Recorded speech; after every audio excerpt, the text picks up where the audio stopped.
also pass out some class slides here. These are the PowerPoints that I will use in the lecture tonight. So I have these printed out for you. I find it's an excellent way to follow along and take notes. So I have these for tonight. I have unfortunately gotten some flack about giving students slides every single class in my photocopying bill. So I'm only able to provide them for you for tonight. But if you like using them tonight, then you can log on to Blackboard and print them up before each class going forward. I think you get free printing, right? So, yeah, as long as it doesn't go on the MBA budget, I guess no one cares. So, I guess wait a minute, that's on tape. All right.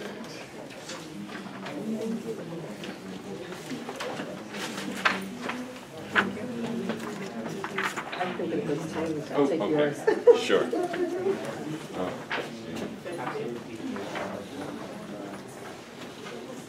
Yeah, but you might want to slide.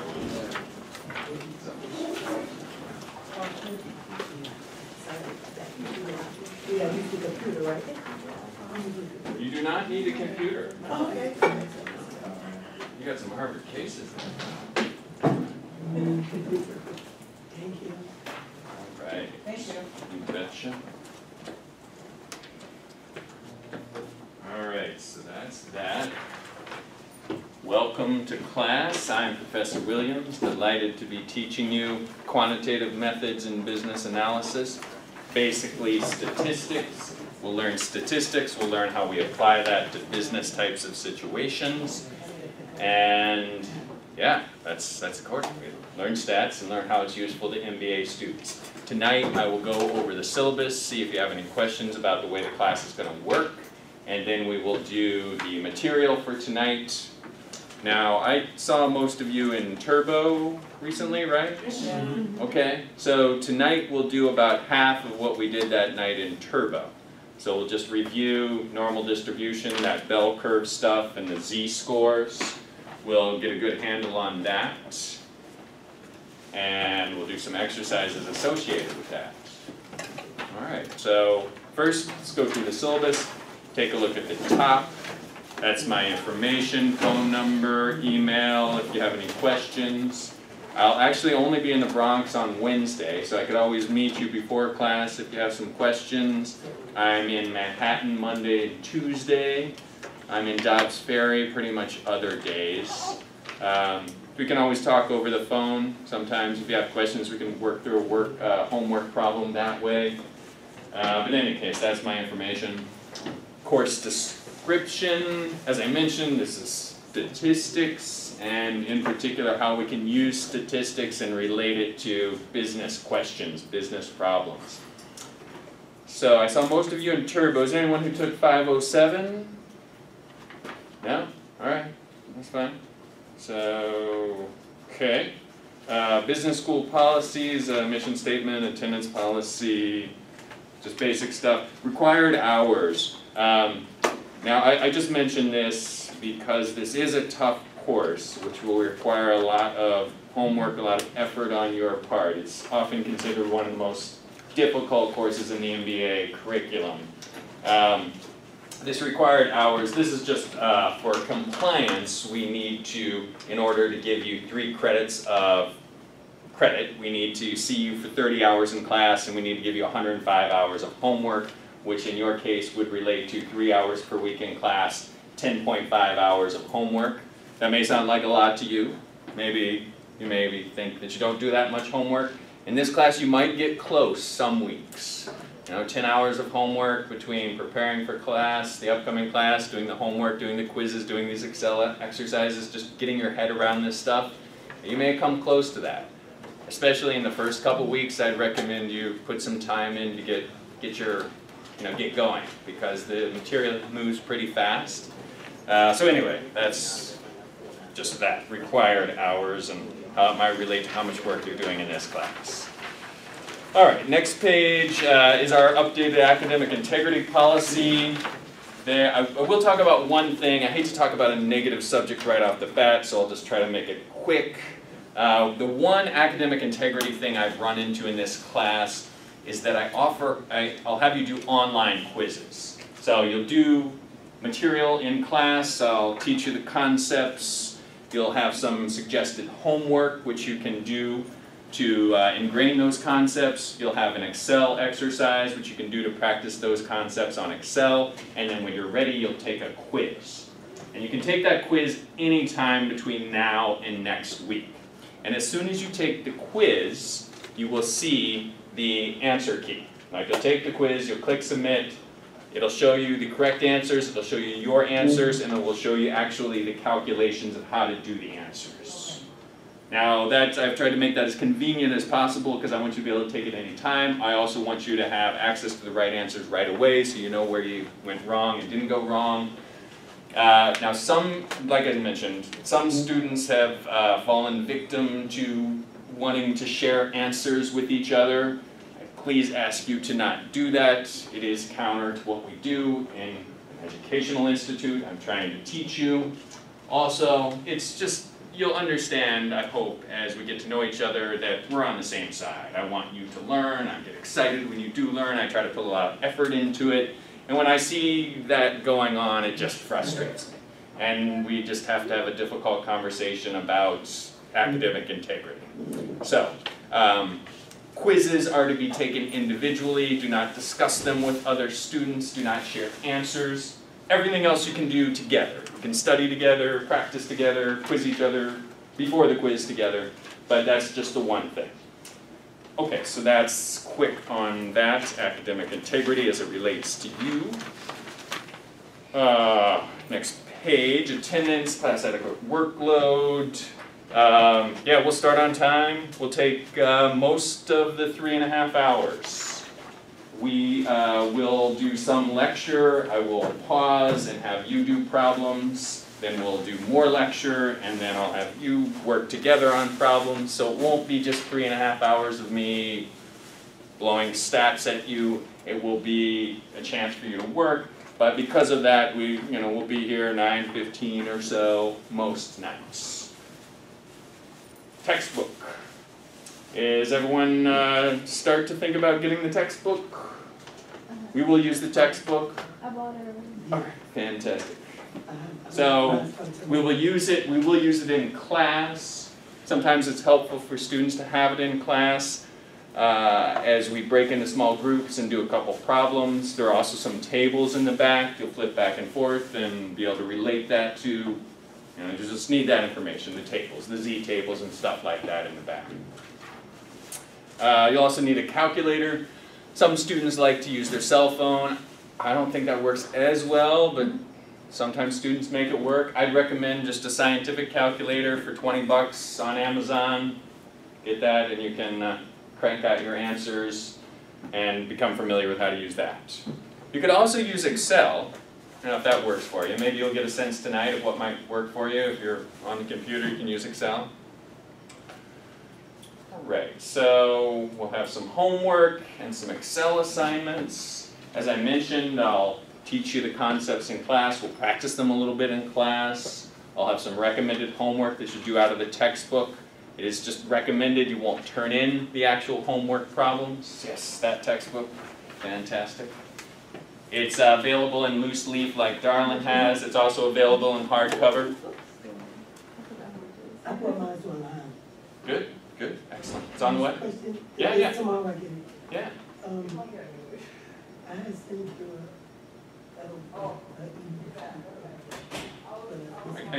I can't hear. Oh, I'm sorry. You sent me an email with the link to Amazon and said, is this the textbook? Yeah. Yeah, okay, that was you? Yeah. All right, it looked like the textbook. Yeah, I didn't have time to fully investigate. If it looks like the textbook, if you can return it just in case it's not, definitely buy it. Otherwise,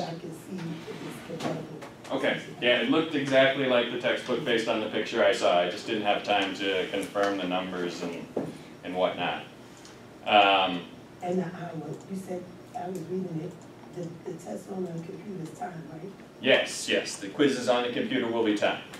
The disability office has sent you a letter for Eileen Brown. Okay. You see it? I don't think so, but Because I yeah. sent Molly the Senate. Oh, good, Molly McKay. Yeah, yeah. I don't So you remember. can just email it back to us. Okay, yeah, I will look for it, no problem.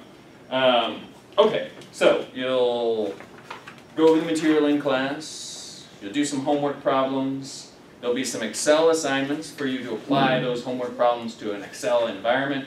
I find that students, actually, believe it or not, enjoy those Excel homework problems because you take what is an abstract statistics problem and you're able to put it in a spreadsheet where it might be useful to you in your day-to-day work and maybe some sort of long-term project that you're working on for another class. That's when you actually are able to apply it quickly. And those Excel exercises are just meant to be a way to learn how to use Excel in that particular fashion and become a little bit more familiar with the problems. If anyone's completely new to Excel, it might be a little difficult for you and you might, you can take a little extra time. I'm not too rigorous about when you turn in the Excel exercises if you need a little extra time. The quizzes are a little bit more important in terms of getting those in on time, but the Excel is a little more lax. All right, and then we'll have quizzes, 1 per week. I find it's best just to understand the material right away. If you're in a statistics class, you don't want to wait till the midterm or the final before you have the pressure of having to answer those questions. It's really the best way to learn this material is to be tested on each and every step right away, and then you're ready to move on to the next step.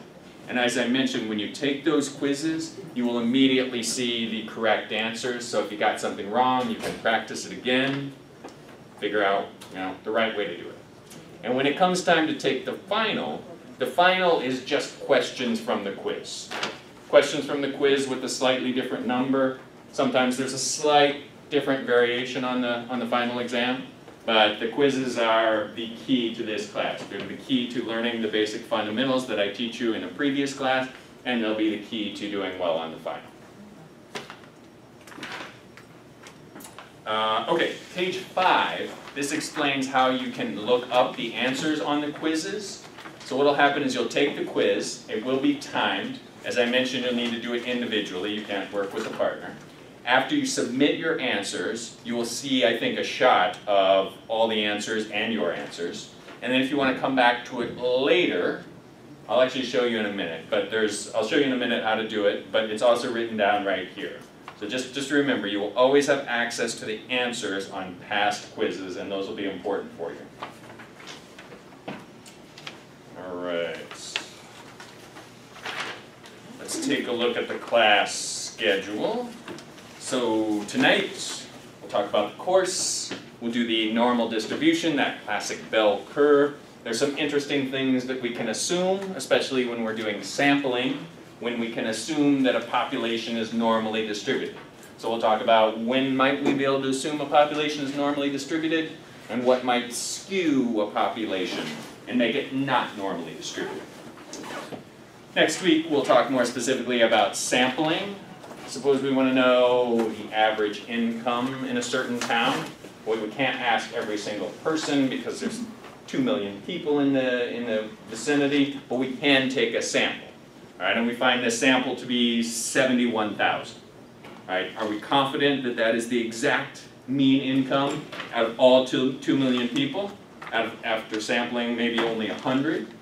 Well, we might be pretty confident, and we'll develop what's called a confidence interval. We'll say, I am confident that the true mean is between 69,000 and 73,400. We'll talk about how we do that. Class 3, we will continue that sampling with this great concept called sampling distribution of the sample mean. You'll get tired of hearing me say that, but that is key to sampling. Class 4, we'll talk about proportions. Now the example I just gave, a mean, that was a number. So mean income would be a number, like 71,000. But a proportion would be different. That's a percentage. That's 0%, 100%, 50%. So just mathematically it's a little bit differently. We need to know how to handle that when we're making those same kind of estimates. If we want to know what percentage of customers would prefer our product over the other product. All right, that might be 47%.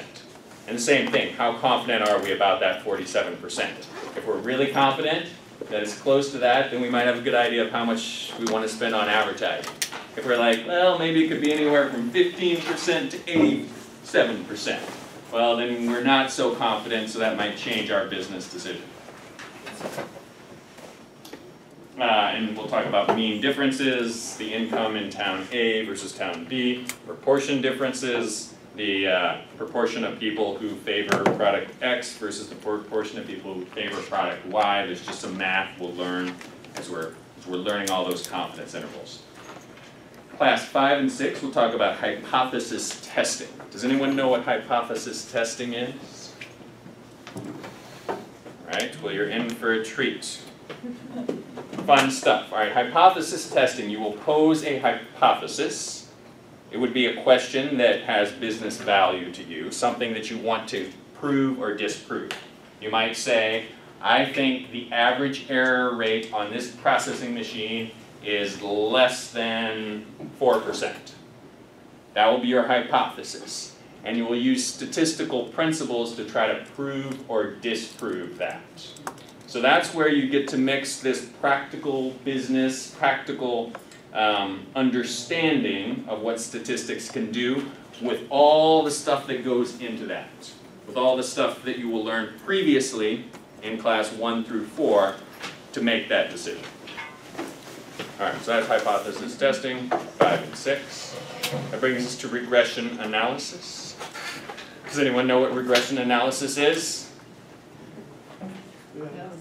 Yeah, or what's regression analysis? When you're testing like the variables to see if your independent variable changes based on the variables. Yeah, okay. So if one variable changes, will another variable change? For example, the amount of money I spend on advertising. That's one variable. All right, will that change my product sales? You'll say, oh, I spend more money on advertising, I get more sales. All right, for example, for every $1,000 I spend on ads, I get $1,300 more in sales. And you'll say, all right, I see a relationship between those two variables. So maybe I would be willing to pay a little bit more for advertising, or maybe not, because my margins, you'll work it all out. So how are two variables related to each other? That one may sound obvious. You may think, of course, you're going to make more money if you invest more in advertising. But mathematically, can you prove it? What can you depend on? All right, so regression analysis, something every MBA student needs to know. If you go into finance, for sure, you'll need to know how two stocks correlate with each other. All right, when the market goes up, does my stock go up as well? And by how much? Or when the market goes up, do I have a stock that goes down? Like do I have gold or oil or something that's negatively correlated with the market? Can I depend on that? All right, how can I put that in the whole portfolio to get the optimum return? Marketing, I just gave you an advertising example. If you go into operations, you'll need to understand regression analysis. So it just should be data analytics for sure. Absolutely, if any of you are going to be data analytics, concentration majors. So regression analysis is something key for us. So should be exciting when we get there. Class 9, chi-square tests. Chi-square test is just a way to summarize a number of things we will have learned previously. Chi-square test can be used to determine correlation. So instead of doing a regression analysis, we could do a chi-square test. Chi-square test could also determine if there's a difference between two means. All right, the difference in the average income in town 1 versus town 2. We can do that with a confidence interval that we'll learn earlier in the course. We can also do that with the chi-square test. So chi-square test is just a good way to summarize a lot of things that we've learned. It's also commonly used in statistical circles and will just allow you to talk the talk a little bit more. If you find yourself rubbing elbows with statisticians and understanding the core fundamentals that they use. All right, and then that will bring us to the end of the class and the final exam. The final exam will be in class. You'll come here, you'll take it right on the computer. The same way you take your quizzes on Blackboard each week. As I mentioned, the final will be just like the quizzes, so the key to doing well in this class is understanding the material each week, trying to do as well as you can on the quizzes, and if you miss a few questions on the quizzes, make sure you understand where you went wrong for a couple reasons. One, so you'll be able to catch up and be able to jump right in the following week, and two, because the final is going to be just quiz questions revisited. Okay, so I went over that quickly. Let me just backtrack. I'm going to go back to class 1 and look at the mechanics here. So if you can see class 1, we're looking at normal distribution and course overview. And what I suggest you do between now and next week is what's in the right-hand column. Read section 6.3. That will reinforce what we go over tonight. Number 2 and 3, I've got some suggested homework problems for you, chapter 2, 1 and 2, and chapter 6, 7, 8, 10, 12, 14, 16. So I suggest you do those problems as a way to practice what we go over tonight. And that will also prepare you for the quiz. I've had students tell me that once they do the homework problems, the quiz is pretty easy. Now, I've looked carefully at those problems. I didn't just say do all the exercises in chapter 2, all the exercises in chapter 6. I actually picked them out. I want to make the best use of your time. So if I put it on here, I think it's wise for you to practice that problem. Now, you will not turn those homework exercises in. Those are just for you to practice, get ready, ingrain the material, get ready for the quiz. What you will turn in, though, is number 4 and 5, the Excel exercises. So chapter 2, at the end of chapter 2, there are some Excel exercises. I've asked you to do number 1, 2, and 3. So there will be some raw data, and I'll show you how to get that on Blackboard in a minute. But there will actually be a question. It will say, looking at these 10 numbers, find the mean or find the standard deviation. And your textbook will actually walk you through each of those steps. If you're good with Excel, you may not even need to read the textbook in some of those parts. But if you're not familiar with it, or it's a new concept, maybe you're familiar with Excel, but it's a new concept for you statistically, it'll actually tell you, put an equal sign, put this formula, it'll actually walk you through the steps of how to do that. All right, and then that, once you get done with that, you will submit that the following week, along with completing class 1 quiz the following week. I'll pull up Blackboard, but any questions in the meantime about those logistics? Yeah. Yeah, so the quiz I noticed is due on Tuesday, 6:30. Our class is on Wednesday, so that's for the prior week? I think I changed that this afternoon. Okay. Did So, you look before this afternoon? yes, I looked today. What time? I have no idea. All right, yeah, it's due Wednesday. It's due So Wednesday. you changed them to Wednesday then? Yeah, I changed it to Wednesday. That was just the Blackboard switch over something or another. So it's due before class next week. And that's for chapter 1? Chapter The chapter 2 and 6? 2 and This is for the 6. first class, Yeah, okay. first class. The Okay. material we cover in the first class, try to take that quiz. Now this next week, if you don't get the book in time, it's fine if you need to wait until next week to do it. But I would try to have those quizzes done before class the following week. All right, so quiz 1 is due next week. yeah, quiz 1 is due before class this coming Wednesday. And the Excel sheets at the same time. Yes, yes. This is December 6th. No, I'll go over that right now. But All right. you said the Excel, you don't have to do it right then and there. Actually, let me go over this stuff on Blackboard, and I think that may shed some light on your questions. All right, so here's Blackboard. Okay, I see you changed. You've got the syllabus here in case you need to look at that. Pretty much everything you need will be under course material. So you click under course material, you'll see these folders, these class slides. If you want to click on class slides, there's class 1 slides here. Pretty soon there will be class 2 slides, and you can, as I mentioned, pull that up and print that out. Also might be a good idea to look that over before you come to class. Like look over the slides that I'm going to lecture on a day or two before. I find that's a great way to be prepared for any type of quantitative class. Alright, so those are class slides. Alright, you're gonna come to class, you're gonna read those class slides, take some notes, then you're gonna do the homework out of the textbook. Alright, and then when you're ready, you're gonna do the Excel exercises for class 1. Now I've got raw data sheets here. So this is the one that is due next Wednesday, chapter 2 and chapter 6.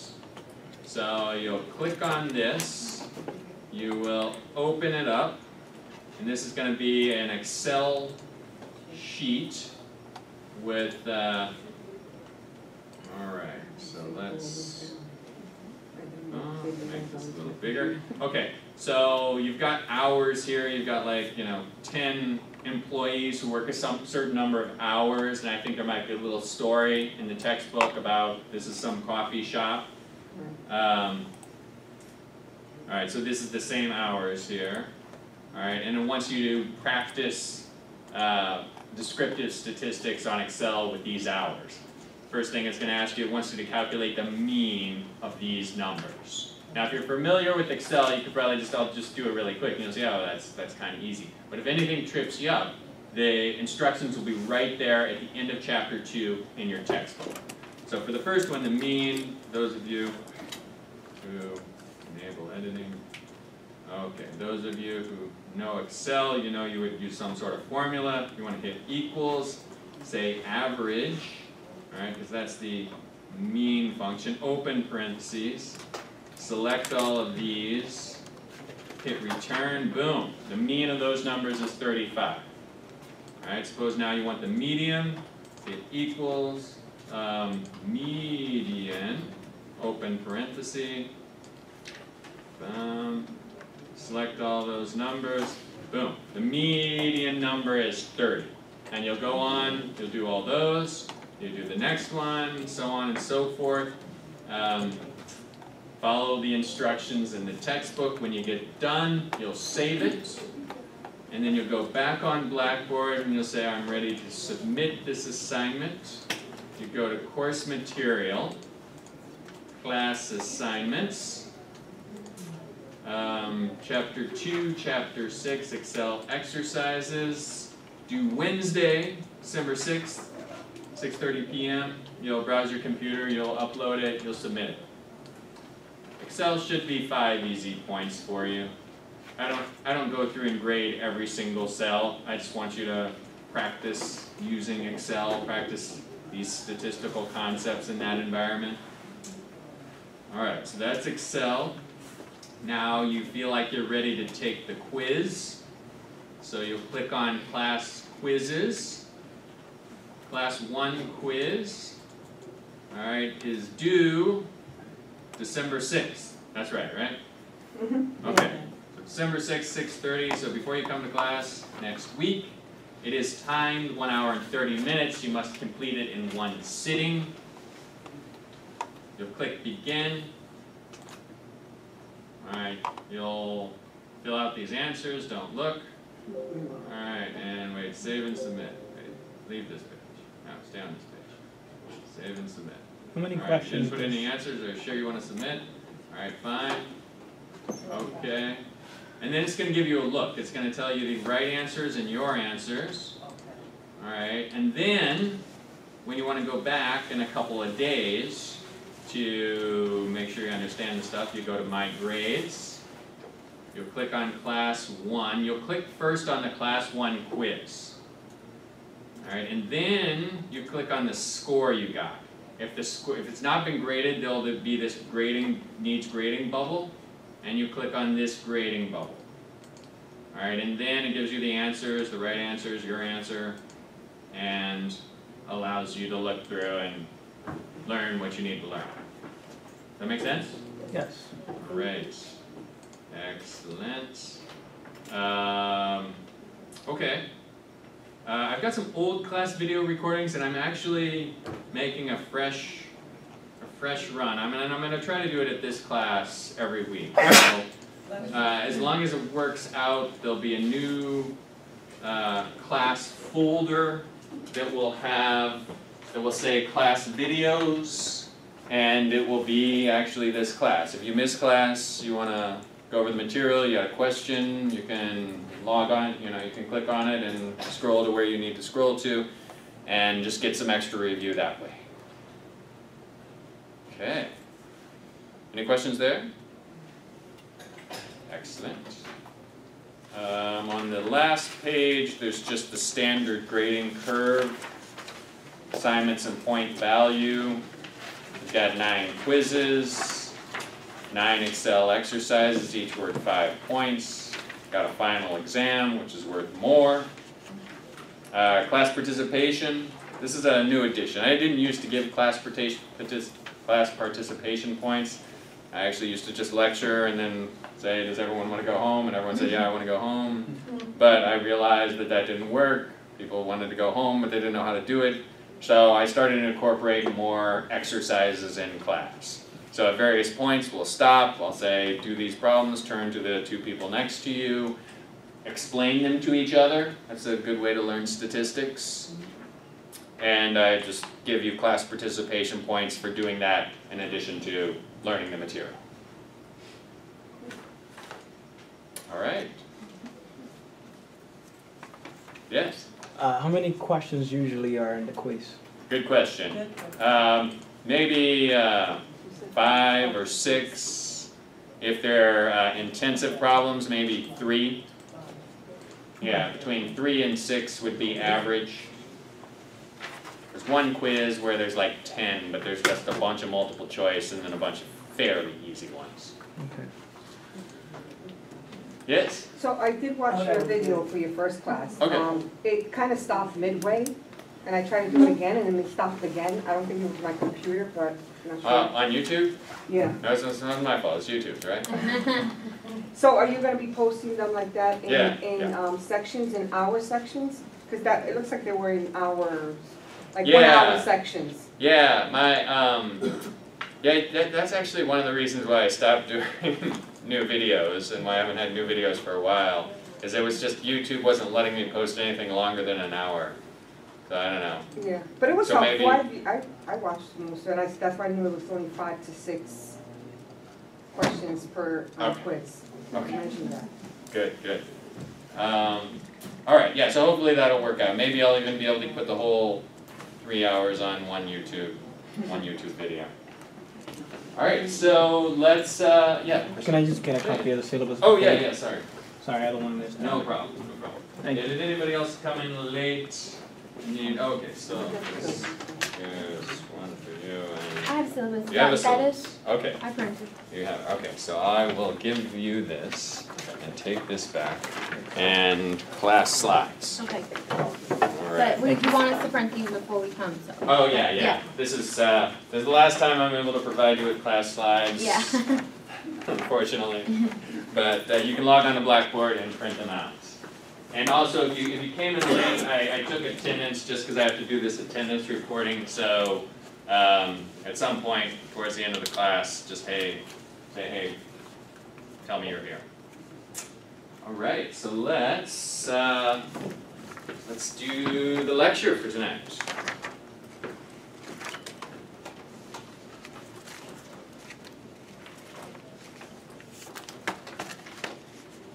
I actually have one more question. Yeah. So when I was adding all the grades and the percentage, I Came up to 92? 92. Yeah. So what is the 8? What is The unknown The random- factor. the unknown 8%? 8%. The reason is that when I printed that out, I just rounded to the nearest percentage. It's actually, it's just decimal points are rounded off. So, for example, a quiz says it's like 3%. That's not true, it's actually like 3.2%. Oh, okay, So if all those decimals, they would add up to 8%. okay, Good eye though. all right. Alright, so tonight we're going to talk about probability distributions, and that will culminate in us talking about the normal probability distribution. I'll start with discrete, just means there's specific outcomes. You'll see, when you see a discrete probability distribution, it will be obvious to you. We will quickly move to a continuous probability distribution, which means there is not necessarily specific outcomes. The outcomes can be anything from 0 to infinity. when we look at a probability distribution, we will describe it in measures of central tendency, such as mean, or what's the average of all these heights of trees, or what's the average of all the returns on this stock. Mean, median, and mode, those are the other two.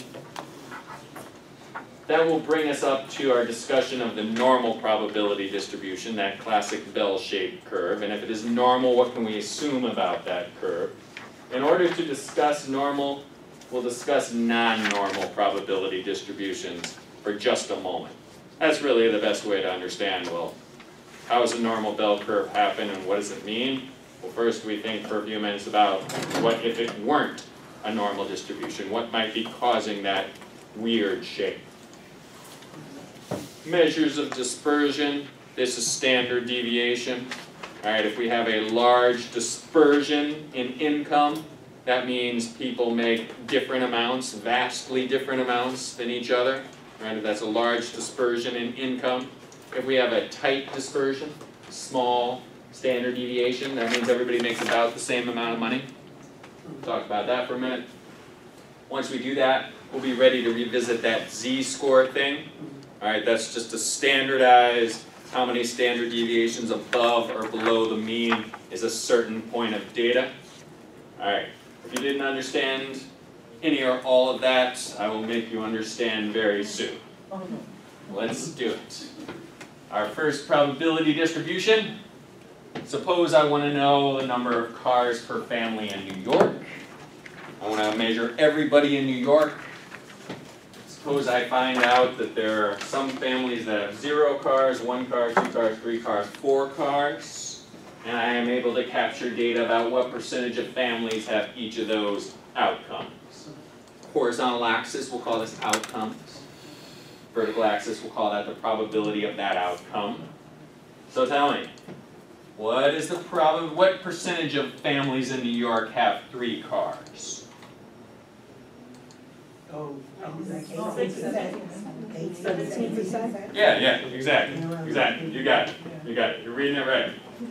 For simplicity, I assume no one in New York has more than 4 cars, but this is a frequency distribution. All right, we've got outcome here, we've got probability here. All right, we'll see lots of frequency distributions in this class. Now, you may remember in Turbo we talked about this. If we were to flip a coin 20 times, how many times would it come out heads? Well, there's a probability distribution. So what's the probability of me flipping a coin 20 times and it coming out heads 16 times?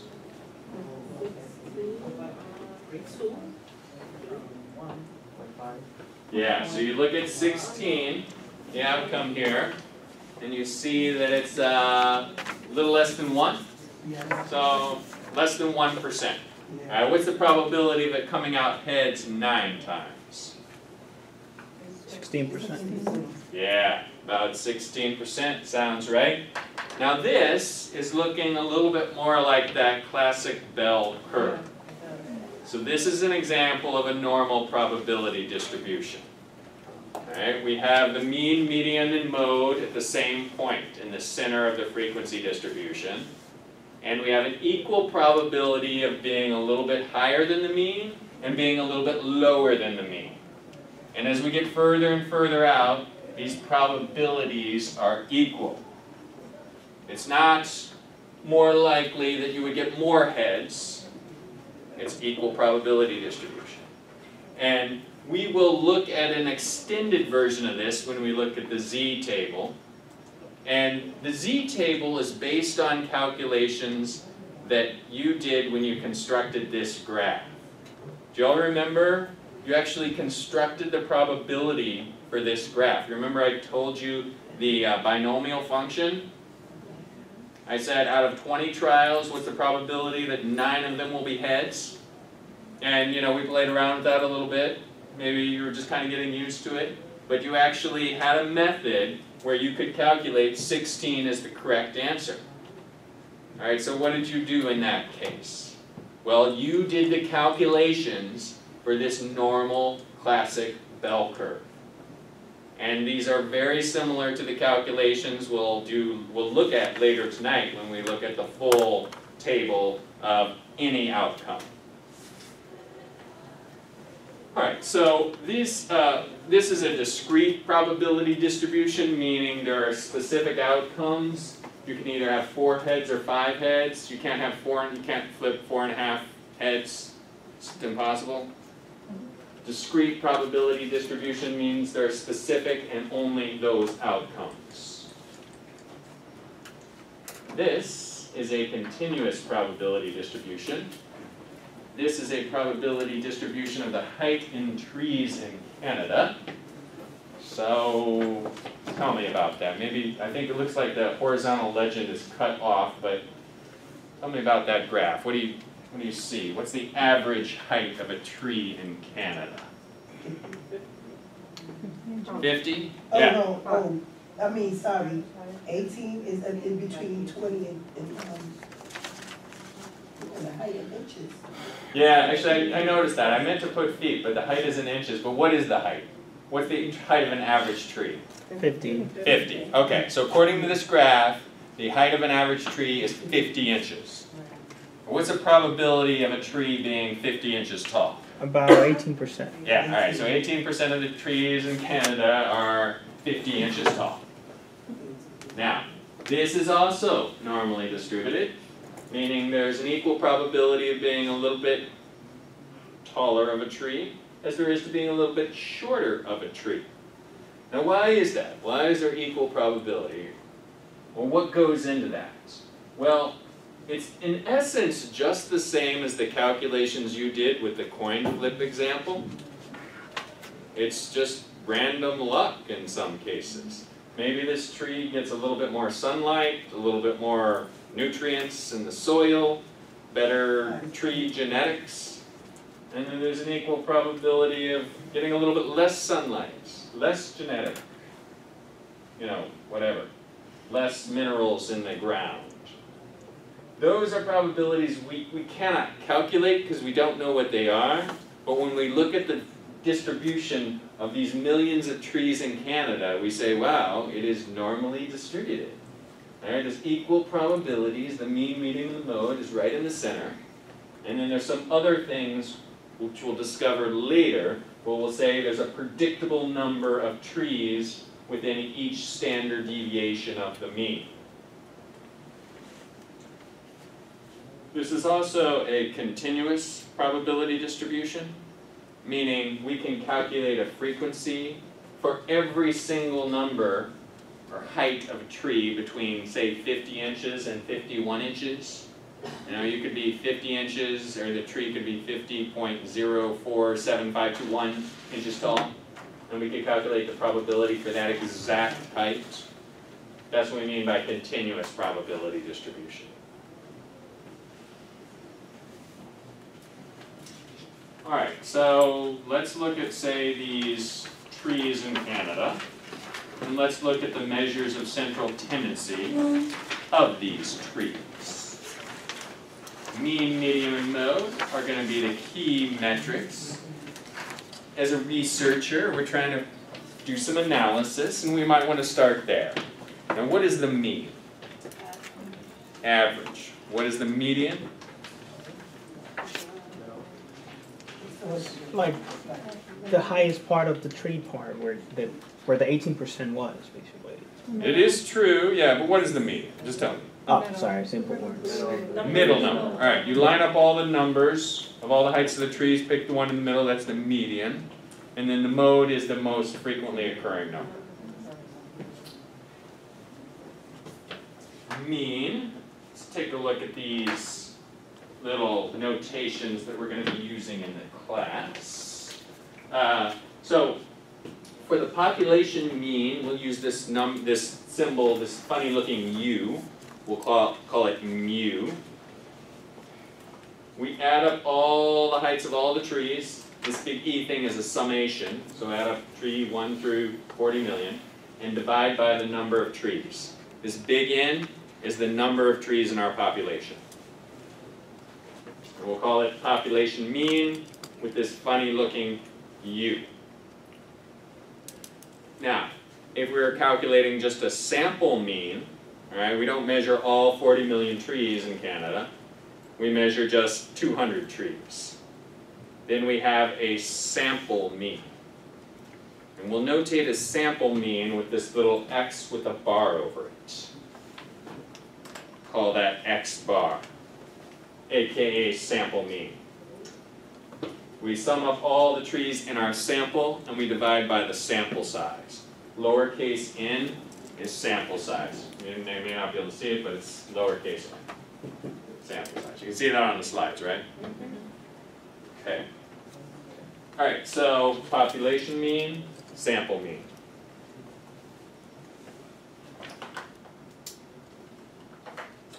Median. Alright, as we mentioned, the middle number. Now sometimes the median is a better measure of central tendency than the mean. Alright, suppose you're measuring income in a certain town, and you have one super rich guy in the town. That super rich guy could pull the mean up, and it may give you an unreflective measure of central tendency.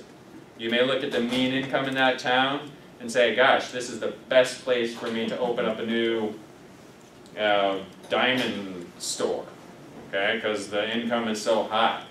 But then you might look at that and say, wait a minute, that could be just due to one really rich person.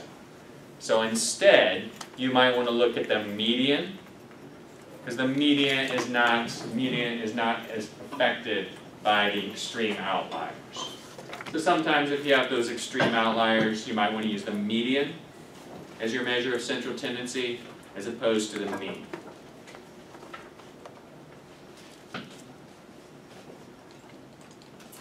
Mode, as we mentioned, most frequently occurring number. Sometimes that can be helpful to you. Sometimes it's the exact same thing as the mean and the median.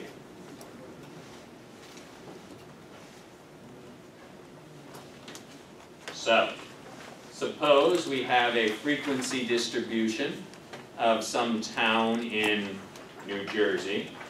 Mean income 60K, median income 60K, mode income 60K. This is normally distributed. So the middle number, 60K, all right, these are the sort of, this is this, I should actually have put numbers here. I should have put 60K right here, and then there would be a probability for having that level of income. Some people make a little bit more, some people make a little bit less. Equal probability of making a lot more is making a lot less, and so on and so forth. So that's one town with income levels that are normally distributed. Doesn't have to be that way. Suppose, all right, so here's income frequency distribution normally distributed on the top.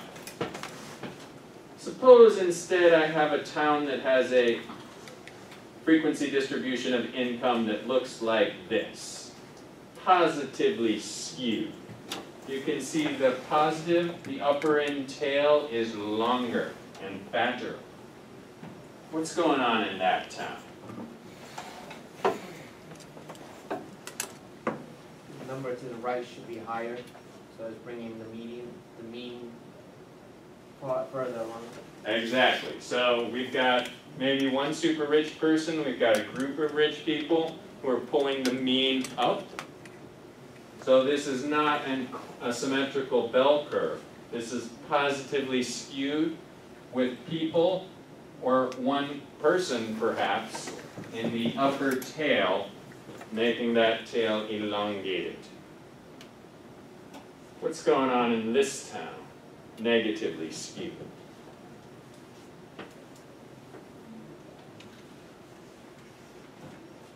Opposite of the other one.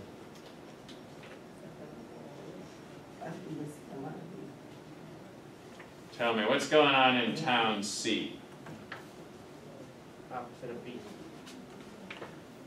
More income. More income? Lower. Lower income? What's going No, on? it's like more It's people going are up. making the same amount and like. More people making the same amount? They have a mode, No, you basically. see, the end line is not that, it's like it's going down. At the end corner, it's going down. You see, it's not going straight like the two, it's not like A, it's not going like A. And it's not going like B, it's going the opposite, it's a negative, a positive, negative. Yeah, so we've got a long negative So there's scale. either a single person or a group It's of scale. people that are making lower amount of the income, which is skewing the mean. Okay, lower. When you say lower though, what do you mean? Lower from the mean Okay, lower compared to what? It's the, Income, to I the would say. group income. Okay, yeah, alright, I like where you're going with that, but I just want to be specific. So Okay. it's lower relative to the people on this side. right, Yes. Okay, so this town has plenty of low-income people, right? right, As does this town. The right, difference here is that these people are really, really poor right, compared to the rich people who are just kind of rich. right. No, because they keep going, yeah. Yeah, leave it like that. Leave it like that? You like that? Can you use it? Yeah, Alright. you can see it better. Thank you. Alright, so let's discuss this in just a little bit more detail. We're gonna look at these two examples. Alright, here is family income statistics in the town of New Jersey. These are the mean, median, and mode incomes. This is what the frequency distribution looks like. I would like you to think about these three questions. Why is the mean different than the median? Is it accurate to say that there are more rich people than poor people in this town? And what is an example of something that might be causing this skewed distribution of wealth? Feel free to be creative. When you get done with this one, move on to the next one, which has a different frequency distribution. Answer similar three questions. Does it make sense? Alright, so let's do our first team exercise. Why don't you just kind of, maybe in groups of 2 or 3, turn to your partners. I guess first we got 2, 2, 3, 2 something, 2, 2, 2, 3. 3, you 3? Okay, so you're gonna do these first two, slide 13 and 15, answer those questions, and we'll regroup in about 4 minutes. Hi. You have the camera in between, right?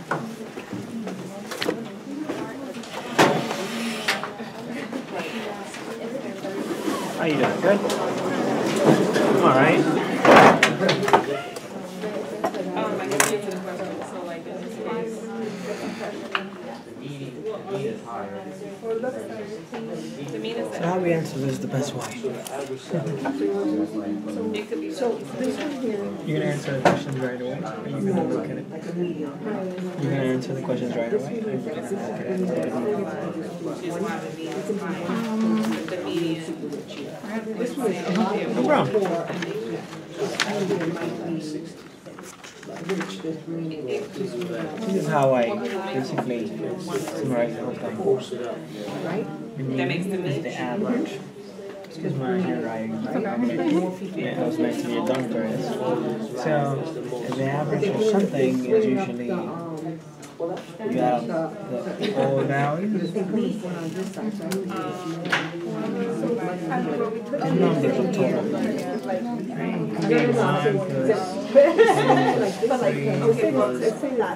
Million. Then you divide by 1, 2, 3, 4, 10. Whatever number you get, the median You have, is the one person median. making 65, another So person from making 1, 2, 3, and 4, this is the mean of the middle in between the amount. That would be the middle. It doesn't matter what number it is, it's just, you know. So the median would not be as accurate as what the 10,000, total 15,000, 20,000. average But would then be. you have one Right? person making 100,000. And the most frequent number is the mole. No. This, So if I you mean, see, I was just thinking less. if if you kind of think everybody's age in here, and there's a lot of people with age 35, so the mode is 35, even though it's a high. Just because there's 3 people with that same age, probably the most freaking. So that would be the mode. Right? So let's just answer that then. This is lower money. Right? You have So the mean, have a look at it, and we're stupid. The mean is the average. Exactly. Right.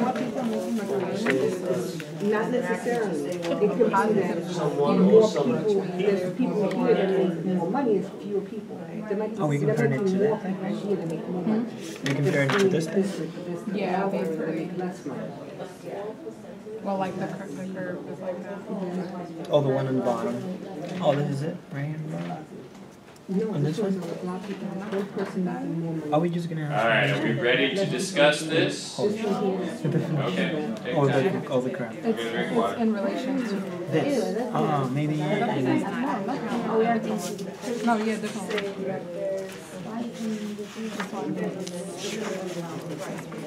Oh, this one. Casey example. So the mean, average. This is right. The definition is next to Why it. is the mean different? I mean, he's different. Right, it's Most frequent. so the mean is 80. Most common. So it's saying the mean is here. Right? If you look at it here, that should be 80. The medium, That's it, right? right? Oh, yeah.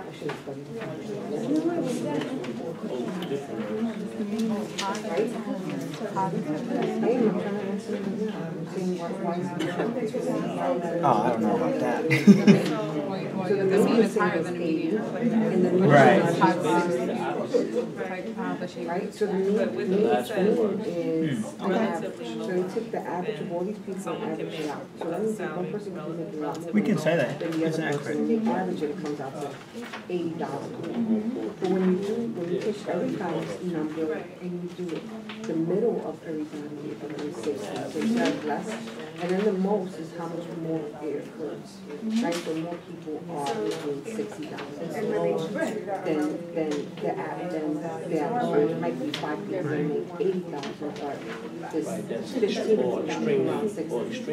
So the mean is the So the All right, I think we're ready to do this, right? Yeah, this one. Yeah. All right, so let's take a look at this first one. Positively skewed.